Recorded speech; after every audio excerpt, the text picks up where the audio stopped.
Hello, thank you guys. How you doing today? Welcome to the show FarmerHUbTv. Thank you for joining us as always, and thank you for being part of the family of FarmerHUbTv. If you like what we're doing and you're new to the show, please subscribe and click on our notification button so that we are able to share more videos with you. And if you're returning viewer, oh, thank you so much for always being part and joining us on the show always. We are always glad to bring you some of the best agricultural minds in Nigeria and in the diaspora and also in the world to you. We share information on agriculture and farming and anything that has to do with feeding the world, and because that's the purpose of the channel, to do a better job in feeding the world so that nobody goes hungry. That's why we're here, and that's why the show is on. But we one of our main objective is to bring some of the best minds on the show to share with you on to give you information on how things are done and how you do it properly. Thank you once again for joining us today. For as we start the show, our topic today, it's about the cocoa business. That's what we are here to share with you today. And our guest is he's not logged in right now, but he's going to try to log in. I think he's just having a little bit of issues with his mic, and he's not able to connect his mic for some reason. But we'll still figure out how this can be done. So our topic, like I said today, is about the cocoa business. That's the farming of cocoa. That's what our topic is about today. And we are going to be bringing Mr. Adebiyi Victor-Adebiyi, an agripreneur and a socio-economic commentator, and agribusiness promoter, and someone who's been into the cocoa business for a while and has made a success out of it. So he's going to be sharing with us the ups and downs, the profit, the success, and what he's been through while he started the cocoa business. And he's also going to be giving us how it's one of the most profitable business to get into as a farmer. You get. So that's what we're going to be doing today. We're still waiting for him to log on because he's still not able to connect his mic for some reason. So we'll give him a few minutes. We'll try to see if everything can be done hopefully this time around, so that we're able to talk to him. Thank you once again for joining us on the show and for being part of the show as always. It is still me talking to you, Ayo, your host on the show. And remember, I also told you that on the show we're going to be bringing you some new clips of some farm tours that we've done, and we are going to be sharing that with you guys and some other people that we've spoken to, writing their farm and their facilities on different topics, processing, value addition to farm products and everything like that. So just stay tuned, and thank you once again for being part of the show. Don't mind my voice today. I'm a little bit under the weather with flu, so just don't mind how I sound. Froggy like voice today, but I know you guys understand how it is. That's just the weather right now. It's a flu season in Canada, and I'm one of those that gets flu easily. So thank you so much, and just bear with me, and we'll be able to get our guest on the show.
Hi guys. Wow, it's one of those days where we're going to be having issues getting our guest online.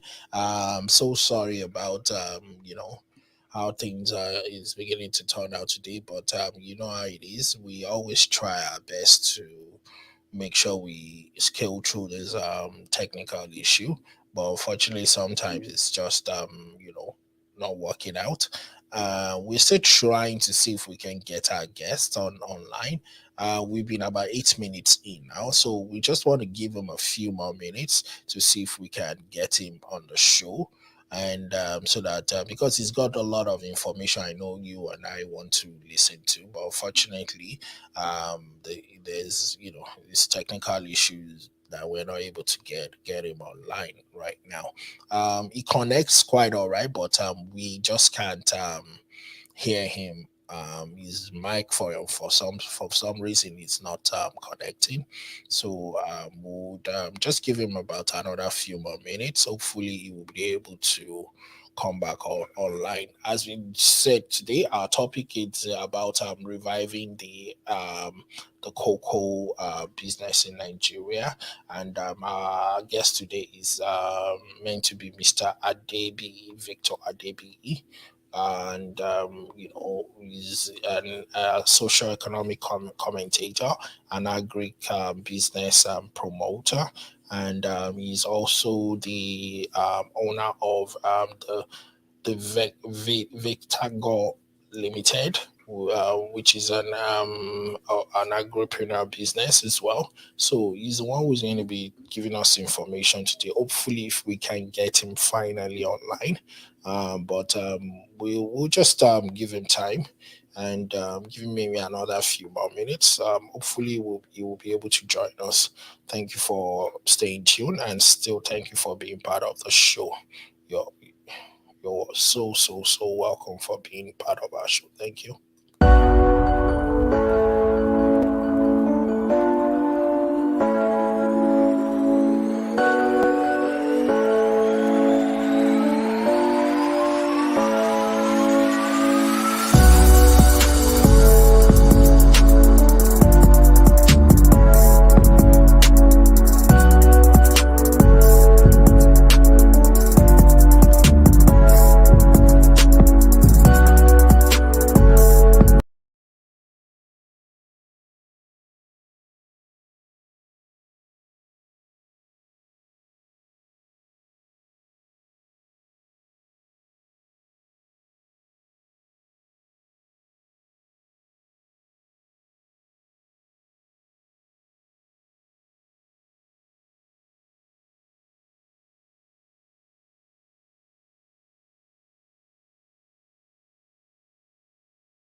Hello, guys. How are you doing? Thank you so much for joining us and still being part of the show. I think we've been able to get our guest online. if you've waited for us, thank you so much. And we're just going to have him and go on with the show. Hello, thank you, sir. How are you doing today? I'm doing good, and you? I'm fine, thank you. Yeah. Thank you for being a part of the show. This is FarmerHUbTv. My name is Ayo, and we are glad to have you on the show as always. So can Thank you you so much. give us a little bit information about who you are, what you do, and any other information that you think is going to be relevant to us? Okay, thanks for that. I'm Adebiyi Victor-Adebiyi. I am a trained agriculturist. I also practice the trade of farming. I'm an agripreneur. Prior now, I do a whole lot in the area of the improved version of the cocoa seedling racing. Before the pandemic, I was doing in the volume of about 50,000 in my nursery. Wow. And we also engage in helping the Nigeria, well, I'll call them the elites, usually the diasporans, in establishing cocoa farm, because they are largely more of my clients than the locals. So what I would normally say is, show us the bush, we hand over the key. So what they do oftentimes is, if they have any existing farmland or a virgin land acquired by them or inherited by way of proxy or purchase, whichever way. So what we'll do is we'll go there, we'll clear the land on their behalf. We do all the planting, the cocoa and the plantain, in lieu of working towards their retirement, because one day they will come back home and they will have to fall back to something. Yes. And normally, if you plant cassava and some other ones, or yam and all the rest, you have to go back to the farm every year to plant again. Yeah. But in terms of cocoa, as soon as you jumpstart it and the thing keeps growing, it keeps fruiting after barely 2 years, it begins to flower. This particular variety, the TC series, as against the 8 years. So what we'll do is we'll do all of that, set it up. So probably their family member or their independent staff would supervise and manage the farm while they are not in the country, or if they are around, it depends on them. Then we have locals too. I mean, we work for some kings within our immediate geographical space. We work for retirees, people who have, and those intending to retire. Because cocoa is a good and a sure retirement package for those who understand the trick. So the moment you set it on, it will run for another 50 years. So we do all of that for them. We consult with them afterwards to ensure that the thing run on its legs sustainably.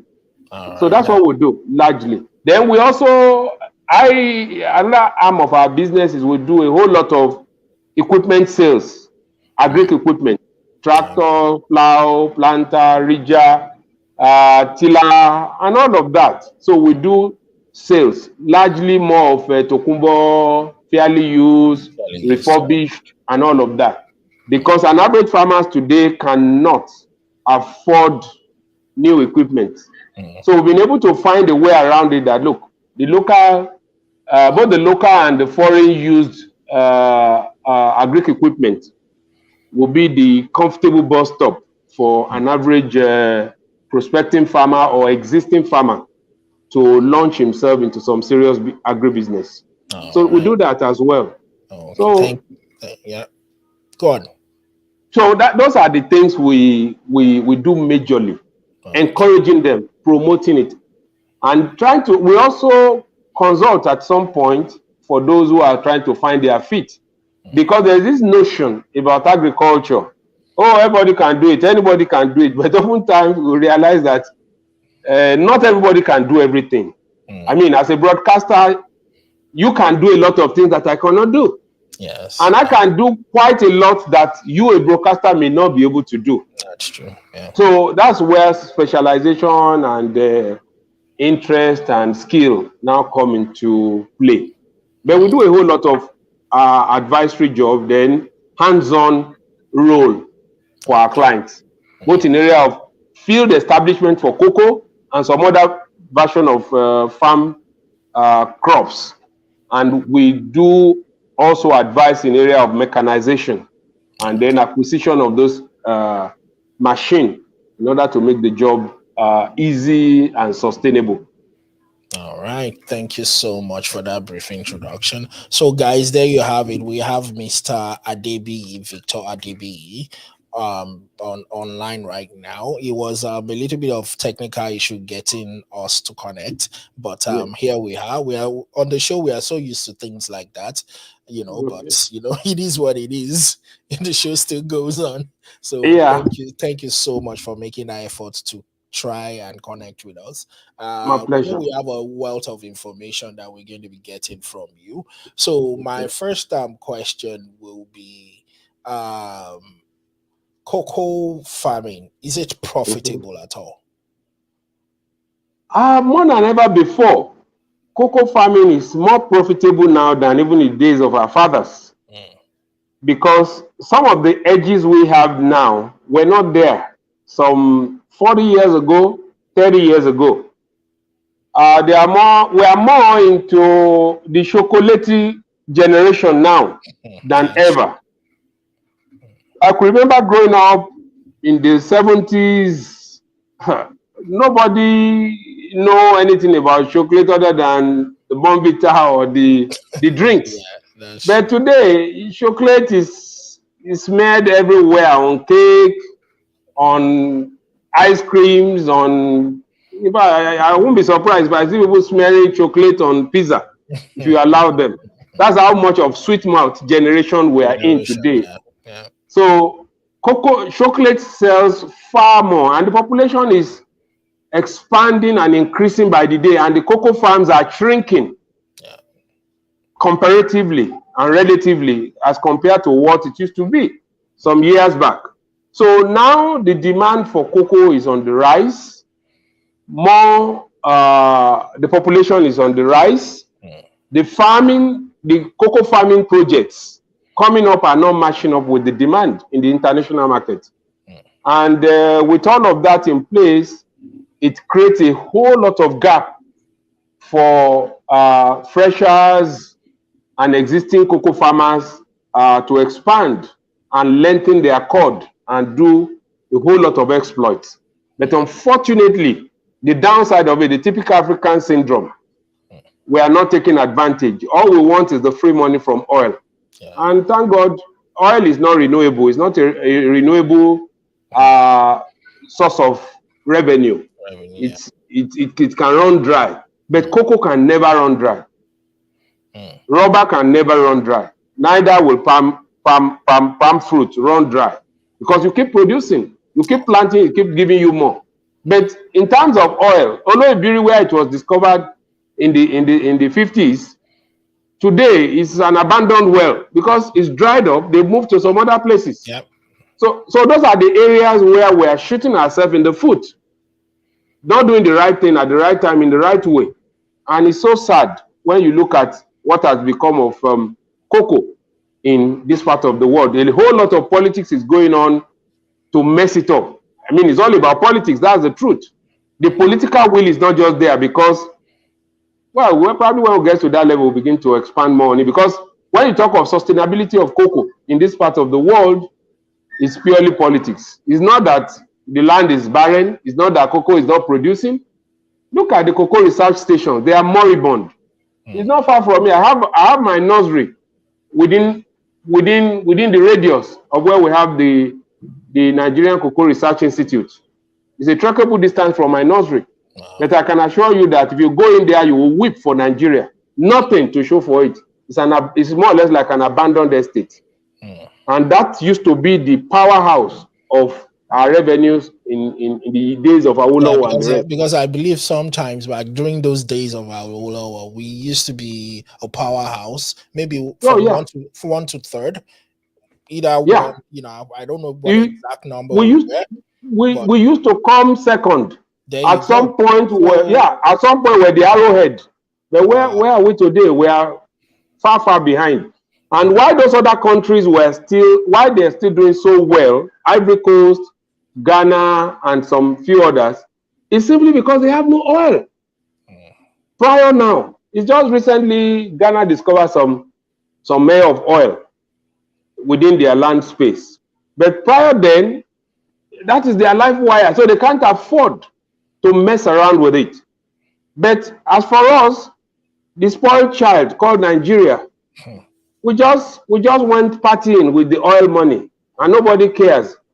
And the cocoa project became moribund, and everybody abandoned the farm, and everybody headed towards Port Harcourt, Lagos, and Abuja to have party all day with the oil money. So now the chicken is beginning to come home to roost for everybody to see that, look, it's no longer Uhuru as usual. So I think we are getting there. We are waking up from our slumber. But one thing that will make it happen is the political will. For as long as we have this kind of reckless leadership we have in place, who care nothing about anything. But all they want to think about is their cow. Nothing more. They don't care about your cassava. That's your headache. All they want to care about is sectional. Sectional interest kills agriculture. They want to destroy some other parts to kind of favor a particular product. Not because they love that product, not because of passion for that product, because they want to widen the space for a particular race, using that trade as an inroad, using cattle as a base, as a basis to widen the non-existing popularity of the Fulani oligarchy, which is sad. So there's no way you discuss agriculture in Nigeria without bringing the political dimension. Otherwise, we'll just be wasting our time. That's the truth. It's not about the science. It's not about the science. It's about the politics. I can tell you, today, if you produce carrots in Southwest here, if you don't go and Juba and what I mean by that is you don't go and pay homage to some aboki in Bodija market or in some local market in Southwest here, they will make sure they frustrate that your trailer load of carrots produced locally. They will frustrate you because they have built so much cartel around each and every one of those products, including tomato. You can't produce it in Southwest without you being frustrated. But what do you get from this emperors we have around as governor? They are lame dogs sitting down there waiting for allocation from Abuja. So it's a long route. We have a whole lot of long haul to go. There is no hope in sight anytime soon. Like I say all the time when I do my radio program, there is no hope in sight anytime soon. So anybody who is expecting miracle soon might just be freaking himself. So you have a radio program that you do? Oh yeah, I do. I've done today's one. I've done yesterday's one. So I'll do another one tomorrow. Okay. So on what radio? I know I probably won't be able to hear that because I'm in Canada. I do. But no, you can. Why not? You do. It's live on Facebook. Online? Oh, live online. On Facebook. Pensioners FM, 32 FM. Oh, okay. Sometimes I'm on jams. I do paper review in the mornings. Thursday, Friday, Saturday.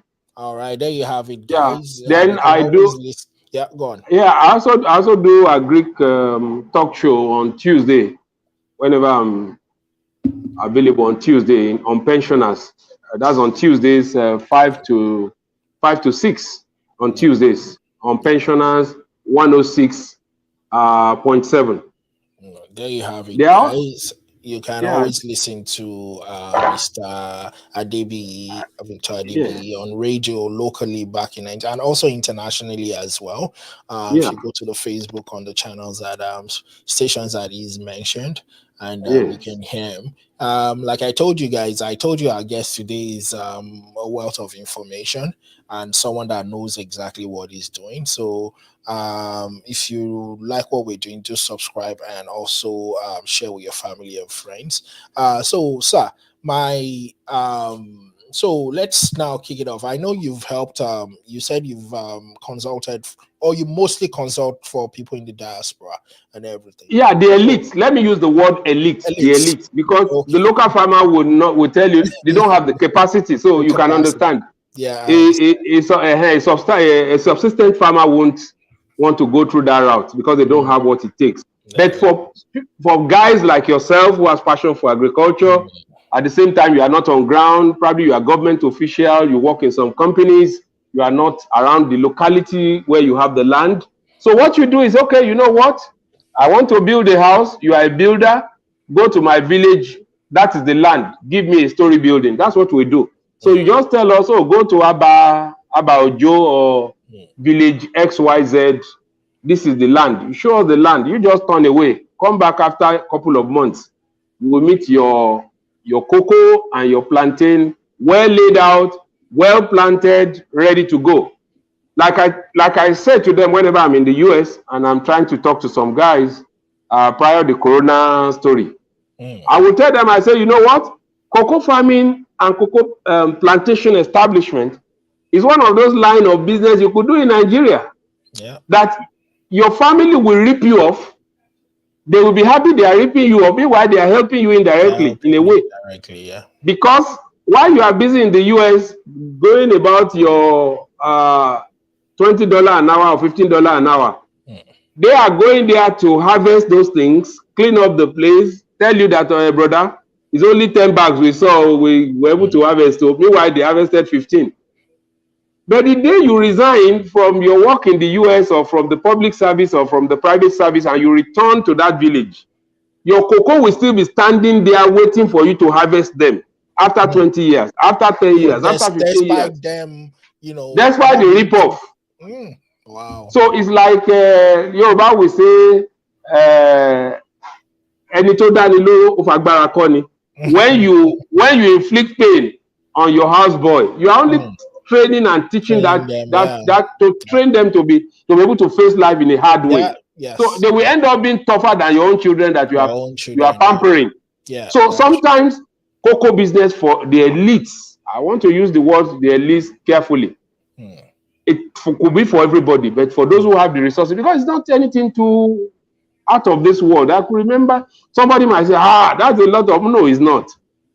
So if I could put it mildly, our prices are very minimal. It's not rocket science and it's not anything out of this world. A little over $1,000. We put an acre in place for you. Because that's going to be my next question, actually. Yeah, so it's not anything so for big. someone like me that I have an hectare somewhere, and Okay. I say, okay, I want you to go check To this land establish out cocoa for you. and everything. So Yeah. what would I be looking at? What, like, in terms of cost and everything? Give or take a little over $1,000 per acre. Mm-hmm. We will clear it. We'll do the layout. We'll do the planting. We'll monitor within the first couple of months after the planting, so that if any of them dies out, we'll do the replacement. As soon as it stabilizes and we feel everything is in place, we hand over to your men. Mm. So on the field, you might get an Igede or an Igbira or whoever offer to be your supervisor or manager or laborer or gardener, who will in turn oversee the nursing. We nurse them. It might be all these Togolis that comes on contract. They will nurse it, do the weeding, do ring weeding where they need to do ring weeding. They could even plant some things in between. It depends on which of the method we adopt. Oh, okay. So some will do undercover planting, some will do open field planting, which is not common. But I do that, and it worked. Because the usual method is, we'll go and look for some, plant them under some thick, big bushes, under some big canopy and all of that. But we've been able to realize over the years that we could as well do an open field planting of cocoa in an open layout. Okay. And we do one-on-one planting with plantain, which is another method that the research station will not even tell you that. So, so we do that. So we'll do it one-on-one. And so during the what do you call it now? During the drought, the plantain sucker that was planted one-on-one with the cocoa would mop up water from the ground, and then the cocoa root will tap into those sucker and suck water out of the sucker. Because the whole essence of the plantain planted side by side with the cocoa is to serve as a nurse. Yeah, okay. At the same time, you get some residual income from the plantain when it comes alive with the fruit within 12 months. So the deal is this: within the first 1 year, you will have recouped almost 70% of that your investment, if not 100 in some cases, because the plantain will have come up with bunches that you take to the market to recover your investment. So the cocoa will just be jara. But the cocoa will circle out after about 5 years. When the cocoa will have, the plantain will circle out after about 5 years thereabout, when the cocoa will have become an iroko intimidating the plantain. So it will edge out the plantain after some years. So then it will form its own canopy edge to edge. No more room for the nurse. It will kill the nurse and take over. So those are the way it goes. So it's result for you. Yes. For the investor, for the farmer, right from day one, you can begin to earn money after the first 1 year, which is like planting cassava, where you begin to harvest cassava after 1 year for those late bearing cassava. So you can begin to harvest, begin to recover your money. So it's not the way people look at cocoa in the days of yore, where you begin to say, oh, it's going to take 8 years before you have your first harvest, 7 years. No. Now, at the turn of the first 18 months, they begin to flower. By barely 2 years thereabout, you begin to get some pods of cocoa to harvest. By the time you are entering your 3rd year, you are already knocking at the cocoa store gate, having some things to sell. And as the year progresses into the 4th, 5th, 6th, the more the year progresses and advances, your harvest also will go up with those years, because those trees are coming of they are coming of age, and they are delivering more as the year go by. So it's win-win for everybody who can bail the cat. So it's far more reliable line of investment than somebody in diaspora putting his money into the likes of fish, into the likes of maize, because what do you call them? The Fulani cattle doesn't eat cocoa. They don't eat cocoa leaf. So that's a protection there. So it has its own, and the duration for a cocoa plant, when put in place, it could run for another 40, 45, 50 years. Some could last for as long as 60 years. The cocoa planted by my grandfather are still very much traceable today. The one planted by my dad, all the laborers are still battling with it with the wives he left behind, sharing the money till tomorrow. So they may not remember a lot of us to come to the party. But so you can't plant cocoa and expect to outlive the cocoa. You can only give, you can only give it as an inheritance. So that is the way it is. Wow, that's so wonderful. What I want to find out now is that what's the minimum size of land to start with? How as big little of land can I start with? As little as your backyard. As little as 10 stands, 50 stands, because an acre would supposed to accommodate 444 stands will go into an acre. Yeah. Okay. So it depends on the land available to you. So, and when you have 444 and you have 444 plantain standing side by side with those seedlings, and if you can make a call to Nigeria, they will tell you, if you want to buy a bunch of plantain now, you have to consult your bank manager. Yeah, it's for the big guys. Gone are the days when plantain are for the birds. Now it's for the king. It's for the kings. So it depends on the volume of land available to you. It's also a function of how much investment you are willing to put on the land. Then the proximity, the management, who is going to handle it for me? Is it going to be one of my aunties in the local area? Is it going to be one of my brothers, one of my cousins, one of my friends? I'm going to employ an independent hand to do it. Take for instance, if a diasporan establishes it and say, okay, you know what, Mr. Adebiyi, is your show. Be my nurse for me, manage for me. I don't care what happened. All I want to see is I want to come home every year and see a clean field. Then it's just like literally saying, look, this is my old dad. I want a nurse to handle him, or my granny. I want a nurse to handle. So it's no longer your headache how the old woman eats, how she goes to toilet, how she. So it's the business of the nurse. So we do that also. Okay. We do turnkey, where we'll commission it and hand over to you. After setup. We also do field monitoring, where we come in periodically in form of extension service to look for you, and we'll walk through the door.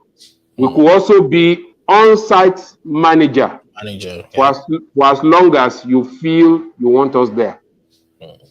Then, if in some cases, if the person is keen and it falls within the area of our interest, we could also consider and look at the possibility of partnership. It's nothing out of this world. Some guys have this money, but they don't know where to turn. But I tell you, Agric is still one place you can turn. Because in case of cocoa, you don't need electricity for anything, because that is the #1 madness in Nigeria. No electricity. So in cocoa farming, you don't need electricity from start to finish. So it's tamper-proof. Then you talk about theft in cocoa farming. It's not a common thing to have your field invaded, somebody harvesting your cocoa. Is he going to cook it for his kids? Is he going to eat it on site? On site, yeah. Is he going to steal it and take it within the village environment? How many will he steal? Bags or baskets for him to make the money he will require? Because of the pod. The pods are heavy. Yeah. So when you carry the fruit away, you will only carry a basket before somebody say, "Oh God, where are you coming from?" It's like what the Yoruba call the kakakioba. Yeah. When you steal the king's hornet or the king's trumpet. Where are you going to blow it? Will you blow it in your room and somebody will not know that you've stolen the missing trumpet of the king? So that is what cocoa is. But if you plant some other products, you plant maize, somebody will go there, razzle it before daybreak. We'll sell in the next market day. But in cocoa, even if you steal it, you steal the fresh fruit. You will have to break the pod. You will have to ferment it. You have to sun dry it. You have to do the bagging. A whole lot of process. So while doing all those process, your neighbor will say, "When did you become a cocoa farmer?" We heard yesterday that Mr. Ojo's farm was invaded. Now we can see where you are with cocoa. So it's largely tamper-proof, if I can use that word. Largely tamper-proof. Unlike some other line of products that I've heard of situation where people, some robbers invaded a tomato farm And they engage the laborers from evening till almost daybreak to be harvesting the tomato, to be loading their truck until daybreak, and they drove away their truck, and they will just drive straight to the next available market some kilometers away, and they will sell safely and they will move on. But you can't do so with cocoa. So those are cocoa has a whole lot of good side, but without its own downside as well. Sometimes price fluctuation comes in, but you are still protected. You have nothing to lose because that's international market price. You have nothing to lose. You are protected. It's when you want all the money in your pocket. Then if a particular year the sales is not good, if you sun dry your cocoa very well, you could as well decide to warehouse it. Yeah. Against the next year or against whenever the prices goes up. So you could save your cocoa like dollar under your pillow. That look, I won't sell this dollar until the prices is commensurate with what I want. So you could as well stack up your cocoa in your warehouse or in your store and look away. And nothing will happen and you will get value for it. So these are the benefits, these are the beautiful dimensions that cocoa has to offer. But I don't just know. For political reasons, they just killed it. They killed it. They nailed it and killed it. And it's deliberate. Oh yeah. Look at our rubber plantations. They don't want anything that would have to stop the oil that they get and the crude oil and all that, because it's quick money for them, right? Funny enough, it's supposed to complement the oil. The oil is supposed to complement it. How many chocolate factories do we have in Nigeria? Zero, almost zero. The one that we have in Ileoluji, the one we have at this long bridge when approaching Lagos, what's this place now? It's moribund. The one in Income and several other places, they are neither here nor there, because the governors within these states. I mean, look, cocoa is produced in Ondo, in all the southwest states.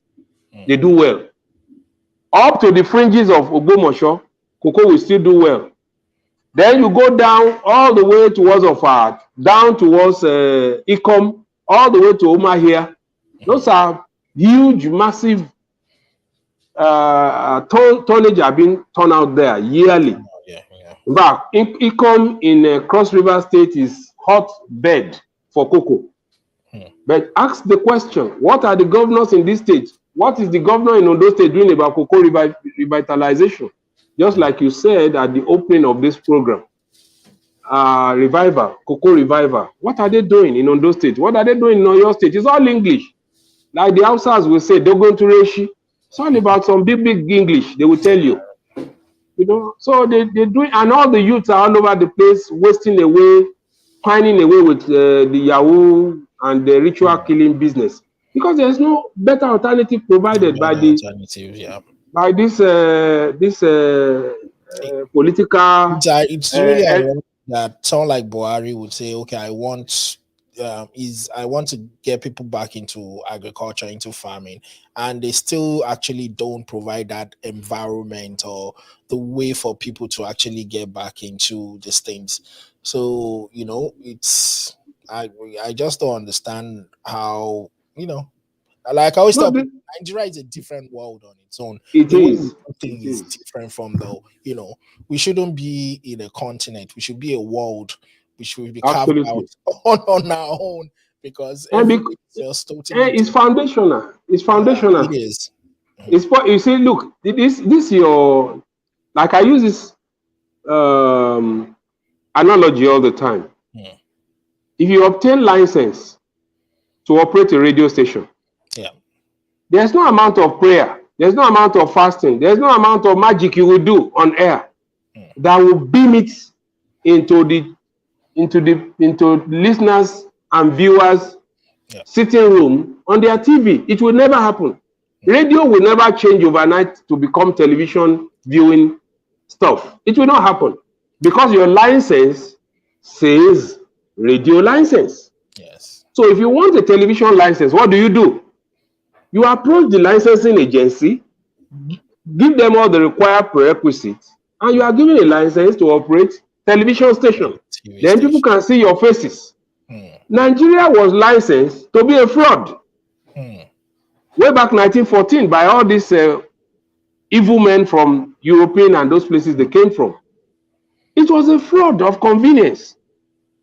The jihadis were coming all the way from the North Africa with Islamization agenda from the north. From the north. The Usman Dan Fodio and the rest of this world.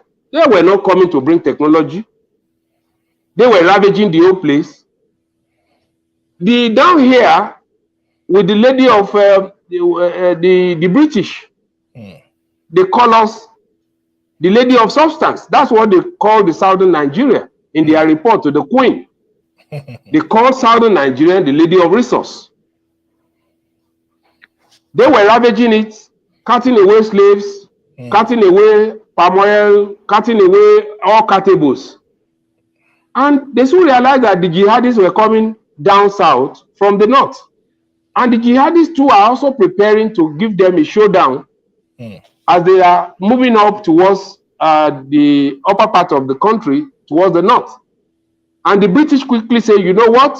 We need to strike a deal so that we don't fight over this booty. Don't fight, yeah. So they quickly send a signal to the jihadists that let's meet in Lokoja, which is the heart of the nation, of the land given to them after the Berlin conference. That okay, let us meet here within this contraption. That's why when we use the word contraption for Nigeria, that's the meaning. It's a contraption. It's a bringing together of strange bedfellows. Yeah.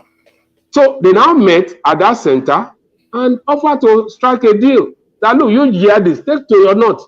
Keep raping them over there. We will be raping them down here. Don't let us fight. And they signed the agreement. And that was it. And they were on that one forever. Eventually, 1914 came. And they consolidated on that.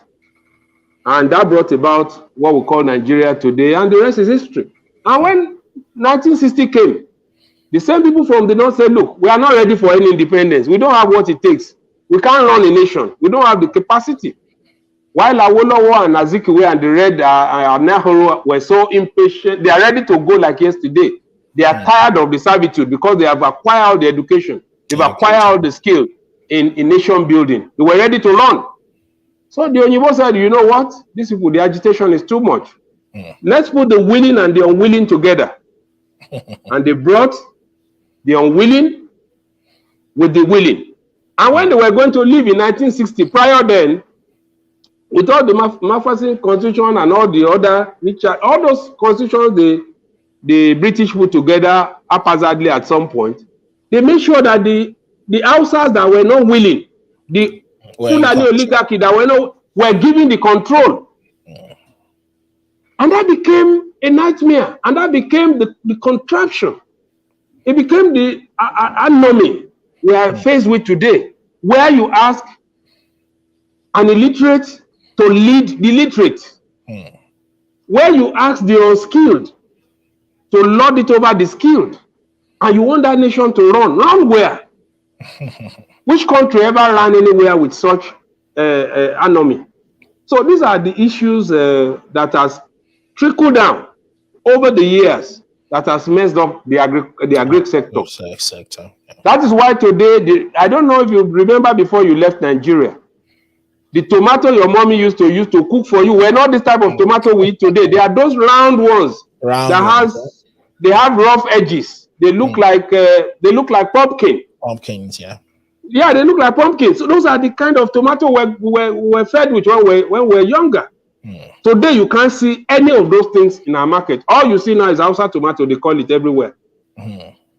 So they've taken tomato away from us, taking pepper from us, taking alubosa from us, taking everything.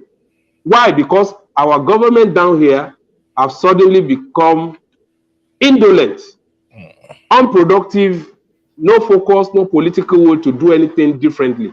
And those ones, they don't have oil. They don't have any other thing. So what they have is the political power. So they wrestle agric away from our hand, tactically. So if somebody says, oh, when I come in, I will improve on agriculture, it's a lie.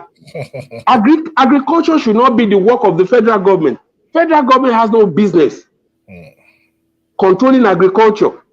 It should be within the purview of the states. Of the The states. state should know where they have their edge. Lagos should be the biggest producer of fish in Nigeria. Yeah. Ondo State should be the biggest producer of cocoa, yam, and all the rest. Ekiti should feed West Africa with yam. But if you ask Ekiti today, what is the major thing they produce in Ekiti? Is nothing. They are relying on Benue yam to survive in Ekiti. Wow. That's why you go to Ekiti, you won't see one industry that you can point. Even the Kogosi water, they were the Gosi there is I'm afraid I don't think UAC is still producing it. A whole state, you see them all over the place. So these are the things that has actually crippled agriculture in all its ramification everywhere in Nigeria. The political will is not there, the commitment is not there, the vision. So it's not just we lost it. Wow. So that's why when you hear people shout, "Oh, Yoruba nation, oh, Biafra nation, oh, Middle Belt nation," they are tired of the contraption. It's not working. Yeah. Okay, look at your Canada there. Each of those provinces in Canada are countries. Manitoba is a country. Yeah, very true. British Columbia is a country. They only meet Trudeau on some serious issue. Outside that, OYO on your own. Everybody's on their own. So many issues that the federal will tell them this is what, and they tell them no, not in my province. You understand? And that's just how it is. It's not going to be in that province. Absolutely. They have their own. They stand on their own, and they are run by each premier in the province and all that. So those are the way it works. Those are the way it works. Wow. Because something will just have to happen at some point. Because I say it all the time, and people feel somehow. When I say, look, we are in for another 100 years of slavery. It's not going to be anything less if we don't do something drastic. Like the constitutional amendment that's ongoing now is a charade. Like Femi Falana rightly pointed out and said, forget it. You see that we have a complete change of the constitution we have, or we should forget about it. It's not all this amendment. There is a time you amend. There is a time you change the tube. Like the analogy I gave this morning on my radio program. I said, you know what? Nigeria does not need this tube anymore. This tube is worn out, it's gone, it's dead. Buy another tube into this tire if you want us to travel. But if you keep pushing it, you won't cover another 100 meters, it will go flat again. Because the people putting this amendment together are fraudulent people. These are the same people who want constitution to favor them to have immunity. How can you be saying Speaker of a National Assembly and the other one should have immunity? Why will you say the rep should have life pension? It's nasty. It's fraudulent. But that is where we are for now. But I believe somehow we would, and yet all the 69, 70. Somebody wants to contest for presidency. You are not sure of his age. Is he 69 or 79? When you go online to Google the age of the daughter is almost older than the father. Older than the father. When you go to the National Assembly, they'll be confirming somebody for a committee or for part of the government agency. By the time they look through the CV, he was already in school before he was born. It's only Nigeria you see all this filthy. Nigeria is a different. We can go on and on when we start talking about. It's better we should just look at our cocoa and just leave this other one for another day. I always tell people that I'm not one of those that come back home and I'll start complaining, because it's always been there. It's just like the issue of power. Light. We've always had it since early 70s, 80s, where we say up NEPA when they bring light. I remember growing up, I shout up NEPA. And of course, then I'll not get back home. I'll not be like, oh, there's no light. What's going on? It's always been there. It's frustrating. You Highly understand? frustrated. That's why you see Nigerians now that there's Zelensky. Is it Zelensky or what does he call himself? The one in Ukraine, the president. Mm. He's asking people to come and fight. Nigeria rushed all the way to. Okay. He said, "We're here to fight." Just can you imagine? Yeah, they came and the ambassador said, "You know what? You need $1,000 before we can consider $1,000. you." Yeah, yeah. Can Can you you imagine that level of failure of a nation, of a system? imagine? That the nation will want to go and fight a country you know nothing about. Because they say, look, we'd rather give it a shot. If we fight and we survive, then we become the national of that environment. We Can become you an hero. Rather than imagine? stay here and waste away like the Samaritan case and those lepers who said, look, if we stay at this gate, we will die. If we run into the camp of the Assyrian, we will die. So let us take a chance. Let's Let go it to be the such camp of the chance. Syrian. And miraculously, they got in there. They had a leeway, and it was a miracle for them. So that was what informed those kind of. So cocoa will not happen like a magic. It will not. I can tell you that it will not happen until we see it as a project for employment, and we see it as a good ground to get factories running and get income, revenue, both local and international. Not until then. I'm one of those who pray sometimes under my breath, may this oil dry up. If oil in Nigeria dry up today, Nigeria will break in less than 24 hours. Because that's what is bringing That's about this what marriage. that's what about the marriage. And that's one of the fraud. When a lady says, "Oh, I love you, I will die with you," because it's all your posh car outside, it's all your beautiful house, it's all your good employment. Lose that job. If she's still around you, then you have a wife. So that is the thing that everybody is gazing at. But the truth remains that we know where the shoe is pinching. Wow, thank you so much, sir. It's just been wonderful talking to you. We could go on and on and on. Oh yeah. Because it's like the topic itself. You've been able to like explain, tell us what we need to do to have this sector revived in Nigeria without even actually just saying it outright, but you've touched it from different point politically, economically, and everything. You understand? So I'm so grateful for being on the show with us. One more question I want to ask you, sir, is Okay. what type of land do we need to farm cocoa? Do as in the type of soil, land, or I know you said there are some regions in the south, southwest. Is that particular to that? Where on the average, you will grow cocoa almost anywhere down south. Anywhere you will grow cocoa if you know your onions. And these days, gone are the days when it just have to be the virgin land and virgin land alone. There are a whole lot of improvement in agriculture now, a whole lot of discovery in terms of reviving not too good land. We've seen what the Chinese have been able to do with their desert. They've been able to turn it around. So, because originally cocoa is largely dependent on forested land that are virgin, land that has never been put to use. So where they use the undercover, the existing canopy to plant, and those are the lazy approach. Those are the traditional approach. But the scientific approach goes beyond that, and that's the level at which our CRANE, Cocoa Research Institute, ought to be operating at this time in human existence, in human history. Unfortunately, go there, you see barrage, tons of doctors there. They're still operating, they will still tell you the same old story that their great-grandfather left behind in a research station, because they are poorly funded. They have not been given what it takes for them to go out there and do studies.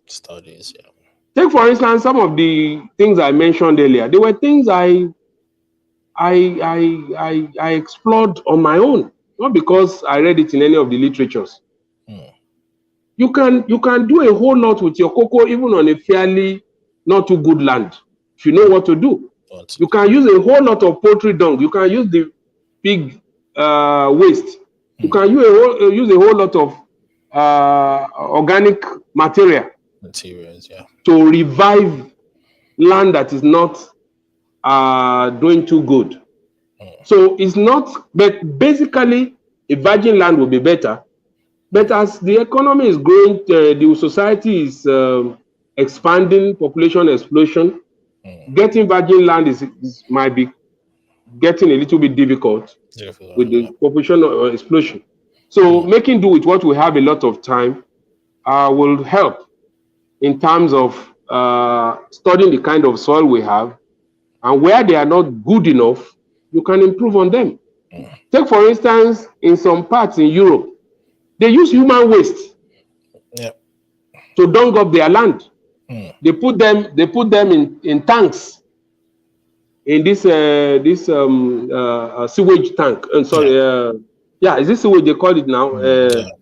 When they suck it from the sockaway underneath, they put it in those tanks, mix it up, and use their boom sprayer, and they use their spreader to spread it on their field, and they leave it for some times. And the next thing you see, they bring their tractor there, plow that thing into the ground. There's nothing you plant there that won't come out fantastic. We have all of these things, we're not doing them. You go to some of the poultry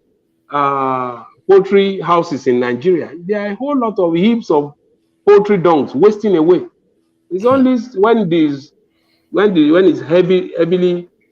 heavy drought during the dry season, you see some that have been sun dry by the natural means, by sun.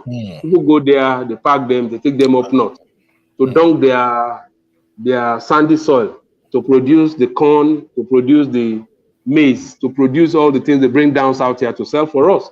And we that have those poultry around us, do we have any use for them? Is any governor interested? Is any of these politicians? They are not. And those of us who are interested, individual private sectors, banks will never open their door to you. They tell you that agric is not an area that will interest. That's why suddenly the CBN has suddenly become a commercial bank now. They are the one administering agric loan as if they are commercial banks. So there's so much failure everywhere, affecting everything, and we can only hope for magic or explosion. One day it will explode, because when you keep toying with the bottle of Coke and you keep shaking it, without giving any regard to that compression that is in that bottle, at some point it might explode. And when it explodes, it will go for your face. Yes, that's true. So that is why it's better the stitch is taken care of in time before it becomes a disaster. Thank you so much, sir. We're so glad to have you on, Joshua, and we're hoping that when we call on you again, you'll be willing to join us, because apart from this cocoa, there's a lot I would want us to still talk about on another topic. You understand? So I'm so glad to have you. We need to talk about some urban farming in the future, because that's the future of agriculture. Yes. Urban farming, that's the place to go, and there is a whole lot there that can be explored. But for now, we are not. If we have failed in exploring the natural one, the one you do, the natural one that does not require all the science, we fail. How do we now explore the one that requires some measure of science? Take, for instance, the hydroponics, for example, that requires some measure of science. How do we exploit it? In some developed world in Europe, they are already growing things on their building, on their high rise. Oh yeah. I see it here every day. In fact, on one of my balcony, I actually drew a small bucket of hydroponic where everything works by itself and everything. So No, that it's is it. something I'm exploring as well. But Uh-huh. it's going to be a topic I'm going to bring you back on to talk about. Yeah. So because now that We'll you've talk given about me that. We'll that, talk about fodder and some other things. for the okay, all right. I'm definitely going to have you to come back on the show. No qualms. I'll get your contact from Tunde so No that qualms. I can reach out to you No problem. directly as well, and Okay. especially about the cocoa farming as well. I would still want to talk to you Okay. privately Okay. about that. So thank you Okay. so much. What's going to be your last word to My everybody? parting shot is this. Every Nigerian, particularly those in diaspora like yourself, they should remember, is Ukraine today, might be America tomorrow. Is Ukraine today, might be Canada tomorrow. Is Ukraine today, it might just be UK next time. So there's always oh, Nigeria is bad, oh, Nigeria is not good, oh, they are criminal, oh, they are this. Yeah, Dangote is smiling with billions upon billions every day. Boa is smiling to the bank. All the Jimovia of this world, name them, they are making tons and tons of, and yeah, the place is not good. It's in bad places you make crazy money. Yeah. If you wake up in Canada today and suddenly you see $10,000 in your account, you should be prepared to go to jail. Oh yeah. Because you will have to explain to everybody how that 10,000 came about. Then you could wake up in Nigeria broke yesterday going to bed. You wake up before noon, you have 5 million to play with. It's only in Nigeria you get those things, as bad as it is. And it's in Nigeria you could wake up a millionaire and you go back to bed a pauper. Yeah. If you miss it, your calculations should go wrong. But if your calculation should go right, the same fuel tanker that was bringing fuel to your station yesterday that broke down, you were so depressed going to bed. You could wake up the following days, oh, fuel has changed in price from 160 naira to 500 naira. And your sadness yesterday going to bed has become miracle. So that's only in Nigeria. So putting up a cocoa business in Nigeria with some of the money, the hangover money, excess money in diaspora, is not a waste. It might just be 5 acres. We give or take $5,000, won't kill anybody. And yet these are diasporan brothers and sisters. They buy the latest cars. They do the latest party. But if you do the latest cocoa, it will outlive you. Even when you are gone and your children refuse to come to Nigeria, they will from there be giving instruction. How many bags did you harvest this year? How many tons? When they shit them, they will still give them something at the end of the day. And funny enough, cocoa still have one beautiful side. If you live in diaspora, if your field is well established, when they begin to fruit, you could strike a deal and rent it out. That's another aspect I didn't touch. Okay. You can rent out your field. Okay, this is my 10-acre cocoa, all well straightened out. I want to rent it out. Give me 2 million naira every year. I don't want to know how much tons you harvested on the field. And it pays you, and it has to be prepaid. Such arrangement you make it with all this produce buyer. They will prepay you. They pay you 2 million. It's like renting a car from Home Depot, renting a van. You pay down payment. You take the because we're doing something like that in New York at some point when we're doing some jobs. So you go to Home Depot, you take their van, you give them $100, you take it away. If you like, park it in front of your house and do party. That's your own problem. The only condition is when you are returning, let it remain full tank. Fill it with fuel. Yeah. They don't want to know how many mileage you cover with $100.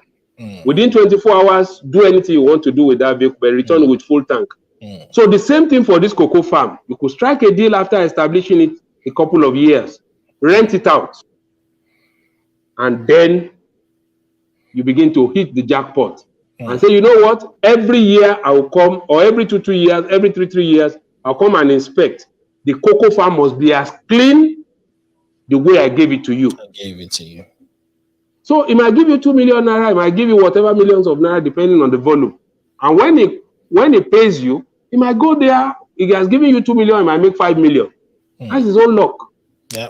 Then when you are taking over, the condition will have been there that you must clean up the field. No weed, nothing. Well, so you clean it up and deliver. And some people could take it for years. Like my late father's farm. And probably if you are from the cocoa producing area, if your parents have such, your parents or your sibling may not be going there. It is one laborer they will give it to, who will bring certain amount every year. They don't care how much he made. So it's an investment that could be there waiting for you to come anytime you are ready. So it's a good way to go, but the education is not there. The awareness is not there. So thank God for platforms like this for people to maybe, because I've seen some people who have been able to see in between the line, and today they are good for it. Then it's another good way of securing your land.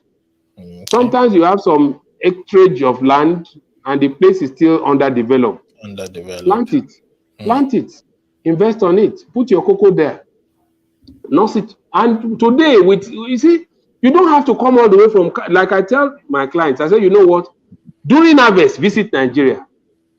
Make sure your leave falls within the harvest period. That's the time you come.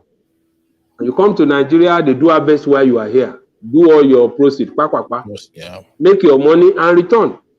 Then they'll be managing it again. And even if you are not here, with this ability to talk real time online and be able to view things and see things. So you can, in fact, some sophisticated cases, you could even have some hidden camera on your farm that will record and tell you what is going on anytime T.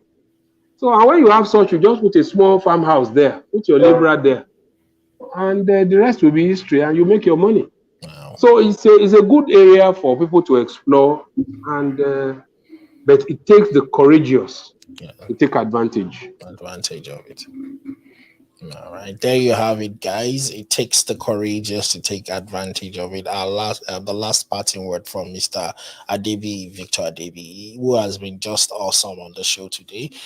We've been talking, as you know, about reviving the cocoa farming business in Nigeria, and it's like, from what he said, it's been a whole lot of challenge and everything. It's been a sector that has just been pushed to the back end, and thank God for someone like him who has been into it and is still into it. So there's that foreknowledge. So if you're thinking of getting into cocoa farming, this is the go-to person you need to talk to. Sorry, Stella, can you give us details of your company and maybe the contact number as well? Just read it out so that anybody that watches the show can also get that information. Reach out. Yes. Okay. It's the Vetagor or Delicious Ventures. So my phone number on which you could reach me, it's 070 322 07 100. Once again, 070 322 07 100. So it's 07 100. Yes, 07 100. I don't think I have that right. Can you repeat that? I want to have it scroll at the bottom of the screen. Okay. 070. Okay. 322. Yes. 07 100. Okay, 100. 100, yes. Yeah. So we're also going to have this scroll at the bottom of the screen as well, so that if you want to get in touch with Mr. Victor-Adebiyi, yes, you can always contact him on the show, or through that number. Sorry. So and you can also reach me on my email. Okay. And the email is vicb2000. Okay. at gmail.com. That's VIC, which is from Victor, VIC. Okay. Then B from Adebiyi, VIC, BIYI. Okay, B. 2000, 2000 at gmail.com. All right, guys. So I have that or email. on Facebook, Vic B. Okay. Vic, then B, as in let me be. Okay. Vic, VIC, then BE.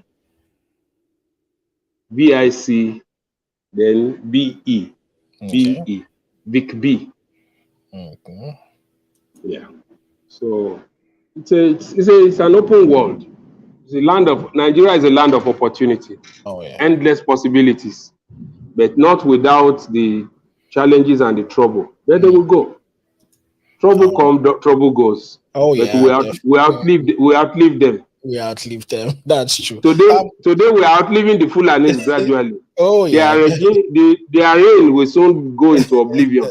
And the terrors we see today, we will see them no more. No more. It's just a That's question of time. Everybody have his own season. This is their own yeah, season, yeah. and the That's season true. is winding down. Yeah, that's So true. I know a So lot of people were cold scared of going to the mm, bushes to do agribusiness. But let's look beyond now. mm. I believe the horizon, there is hope in the horizon. All right, there you have it, guys. It's just been so wonderful talking to Mr. Adebiyi today, and I'm glad to have him on the show. We're going to be having him back again. We're going to be talking about the further production and also hydroponics and things like that. So I'm going to Urban farming. urban farming. So I'm going to talk to him at the back end later to see when we can have that done. But his contact is scrolling at the bottom of the screen. Do contact him wherever you are if you want to get into anything farming actually, because it's not just about cocoa alone. I know he's into so many other things as well, and he's just got the wealth We of sell a whole lot experience of equipment. We and sell the agric equipment as equipment well. and There all you of that. go. So there's a whole lot of equipment as well that they sell. So it's the go-to person you want to get in touch with. And if you joined us today, thank you so much for being part of the show. For those mostly that watches us and don't comment, please next time make comments. Ask questions. You understand? You know how our show is. This is not a question and answer kind of show. It's just we make conversation. So that's why sometimes I will allow my guests to just talk as long as they know what they're talking about. I'm just here to bring them to you to get that information. So ask questions, comment on the show next time, guys. And thank you so much for joining us. One quick question. This one is more off topic. Your secondary school days, where was it? Well, I had my primary school here in Ibadan. Mhm. I had my secondary school back in Ondo State. Oh, okay. Then my universities in Ife. Oh, okay. Then my business life in Lagos. Mhm. I did a whole lot. Car Mhm. business, Yeah, equipment because that business, name. haulage business, so many Oh, things. okay. So I did a whole lot. I was Then just because since Tunde sent me the name, okay. Adebiyi Victor, I've just been like, it looks like this is one of my senior in Igbobi College back then. Oh Because no. you understand. So Maybe I look like Oshibajo.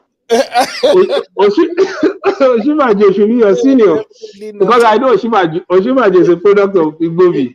Definitely not I'm a product Igbobi. of New Church So, Grammar School. Yes. just like I just kept on wondering. So I was Oh like, yeah. I wanted to ask you much later when I get your Okay. contact, but Okay. I'm just Okay. like, you know what? I'm just going to ask you on the show. Oh yeah. That's true. Thank you so It's much, sir. interesting. It's wonderful talking to you, It's wonderful and I've talking to you enjoyed too. your program. All right, sir. Thank you so much. All right, guys. We're A about to end pleasure. the show today. Thank you so much for being part. Oh, there you have someone just said, coordinator, good evening, sir. Ekuweto. Okay. That's so. That's like our people for you.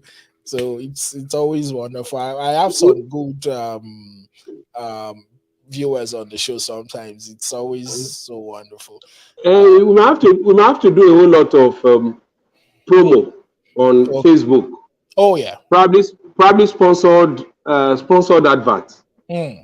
Because a lot of time, except you do sponsored adverts on Facebook, your coverage might be restricted or limited. Okay. Then there may be need for you to link up Farmers Hub with a lot of agri groups on Facebook. There are take for instance the group where I met today now. Yeah. It's they call it ECOWAS in farmers in ECOWAS.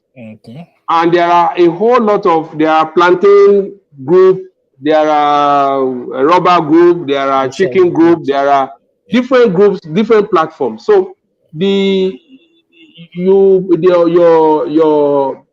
page may have to kind of subscribe to those groups. Oh, okay. Yeah. But more importantly, sponsored advert on Facebook will go a long way to drive followership. Because because people really need job, and agriculture is the only area. Look at the one that is common, that is popular lately. Planting yam in cement bags. Yeah. Suddenly became so popular, and the fun fair was all over the place. Video clips were everywhere, and all. So which shows that people are hungry. There's a program we run on pensioners. They call it Sogbo Dollar. And when I came on the show and I started taking part, I said, you know what, if you want me to be part of it, forget about Sogbo Dollar. Let's look at Sogbo Dollar. So you can donje. That is turning your immediate environment to food. You don't have to go into Igbo. You don't have to go into the forest, into the faraway farm. How can we convert our immediate premises to food? Yeah. And that is planting in between our interlocking blocks. Yes. Those are urban farming. How do we convert some of the old tanks into fish, raising fish for the family?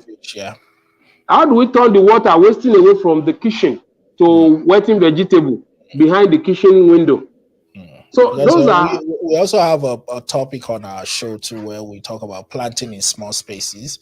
That's the one I was talking about. The buckets. Okay, that I built. Exactly. You understand? Okay. So that's from that thing. And Tunde is the one doing the. He's actually getting into the promo, like you said. Okay. So he's working on it and things like that.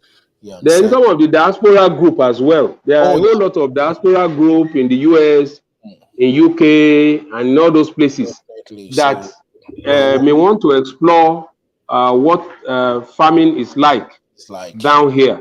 Because a lot of times, it depends on the kind of followership you're looking at. Because the agriculture we practice here in the tropics in Africa is totally different from what obtains in the US, in Canada. There are different things, different things. So it now depends on which aspect are you looking at. And you have to also leave it open for everybody. It's opened, but it's more for Africa. It's more towards the Africa. And I also explore agriculture here, just to let the Africans see how it's done here and how they can also use that to, put more, put that into whatever they are doing, so that they can also move forward. You understand? So that's the whole idea about it. It's just because of the pandemic right now. They're not allowing people going to farms. Because of the pandemic. So, but everywhere is opening up right now. So I'm going to be having some new shows that's going to be coming up where I tour some farms here, small, larger farms, and just for people back home to see how it's done, and they can also use that as an idea of what they want to do into the African setting, because I know it's two different worlds. It's two different. You understand? So two different. I could remember as of 2019 here, I was around some neighborhood in Greensburg, somewhere around Pennsylvania. And each time me and my brother that were riding together in his car, we were traveling through those there beautiful, lovely looking maize field. I will stop. He said, "Why?" I said, "Stop." He will stop. I'll come down. I will go in between the maize. I will stoop. and looking between the rows. Mm. You would think it's, in fact, the whole maize farm will look like a lady's head who just plaited her We hair, just picked it. in who just came out from the salon. So Beautiful. precise, so Please, you will see one falling out of line. They will line up, queue up as if they are military parade. And they will say, oh, they've been able to get 8 tons per acre there, and we are getting less than 1 ton. I say, well, why won't you have less than half a quarter here? When you plant manually and you harvest manually. Recently, I took my kids to a dairy farm, and it's just like what you have on a plot of land. That's where the dairy the cattle is. Like. You understand? And it was so well kept, so everything was so neat. You could actually lie down next to the cow. You understand? And they were milking it. There was like an automated milking where the cow would just stroll in into the lock where they are going to be milked. They peer around. They give them treats different from the normal grass feed. The normal grass and the fodders. Something different to treat, and the cows are so happy. They are relaxed. I'll just be like, "Are you kidding me? Is this really?" And no, animal respond to love. Plant, you know that research has been able to show. Research has been able to show that when you play music for a particular plant and you don't play music for the other one, they've been able to do control.